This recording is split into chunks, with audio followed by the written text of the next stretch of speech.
തെരഞ്ഞെടുപ്പ് പെരുമാറ്റച്ചട്ട ലംഘനം. തെരഞ്ഞെടുപ്പ് കമ്മീഷന് മുൻപിൽ മോദി. തെരഞ്ഞെടുപ്പ് പ്രഖ്യാപിച്ചിട്ടും വ്യോമസേന ഹെലികോപ്റ്ററിൽ സഞ്ചരിക്കുന്നു എന്നുള്ളതാണ് പരാതി. തെരഞ്ഞെടുപ്പ് പ്രചാരണത്തിന് സർക്കാർ സംവിധാനങ്ങൾ ഉപയോഗിക്കുന്നത് ചട്ടവിരുദ്ധമാണ്, യാതൊരു തരത്തിലും അനുവദിക്കുന്ന ഒന്നല്ല. BJP പണം നൽകി വ്യോമസേന ഹെലികോപ്റ്റർ ഉപയോഗിക്കുന്നു എങ്കിൽ കമ്മീഷൻ അത് വ്യക്തത വരുത്തണം എന്നുള്ളതാണ് മോദി തെരഞ്ഞെടുപ്പ് കമ്മീഷന് മുന്നിലേക്ക് എത്തുന്നതിന് ഒരു കാരണവും. നരേന്ദ്രമോദിക്കെതിരെ പെരുമാറ്റച്ചട്ട ലംഘനത്തിന് പരാതി നൽകിയത് തൃണമൂൽ കോൺഗ്രസുമാണ്. ഇവിടെ തന്നെ മുഖ്യമന്ത്രിമാരും മറ്റ് Z+ സുരക്ഷ ഉള്ളവരും സാധാരണ ഹെലികോപ്റ്റർ ഉപയോഗിക്കുന്നവരെന്നും തൃണമൂൽ പരാതി പറയുകയും ചെയ്യുന്നുണ്ട്.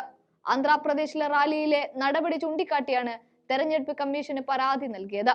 2014 മോദിയെ പ്രധാനമന്ത്രി സ്ഥാനാർത്ഥിയായി ഉയർത്തിക്കാണിച്ചതിനു ശേഷം മോദിക്കെതിരെ അന്നത്തെ ലോക്സഭാ തെരഞ്ഞെടുപ്പ് പെരുമാറ്റച്ചട്ട ലംഘനത്തിനെതിരെ 2 FIRകളാണ് ഗുജറാത്ത് പോലീസ് ഫയൽ ചെയ്തിരുന്നത്. വോട്ടിംഗ് നടക്കുന്ന പോളിംഗ് ബൂത്തിന് 100 മീറ്റർ ചുറ്റളവിൽ ഒരു തരത്തിലുള്ള പ്രചാരണവും പാടില്ല എന്ന തെരഞ്ഞെടുപ്പ് പെരുമാറ്റച്ചട്ട ലംഘനത്തിനാണ് അന്ന് മോദിക്കെതിരെ നടപടിയെടുത്തത്. തെരഞ്ഞെടുപ്പ് കമ്മീഷൻ രംഗത്ത് വരികയും ചെയ്തിരുന്നു.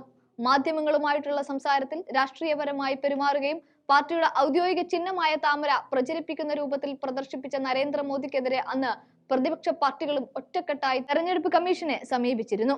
2014 നിന്ന് 2024 എത്തുമ്പോൾ ഗുജറാത്ത് മുഖ്യമന്ത്രിയിൽ നിന്ന് പ്രധാനമന്ത്രി പദവിയിലാണ് ഇന്ന് മോദി ഉള്ളത്.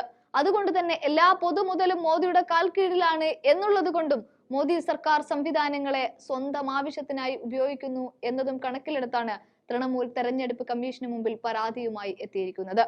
ഔദ്യോഗിക വിമാനങ്ങൾ, വാഹനങ്ങൾ, യന്ത്ര സാമഗ്രികൾ, ജീവനക്കാർ എന്നിവയുൾപ്പെടെയുള്ള സർക്കാരിന്റെ കീഴിലുള്ള ഗതാഗത സംവിധാനം തിരഞ്ഞെടുപ്പ് കാലത്ത് ഭരണകക്ഷിയുടെ താല്പര്യങ്ങൾക്കായി ഉപയോഗിക്കാനാവില്ല.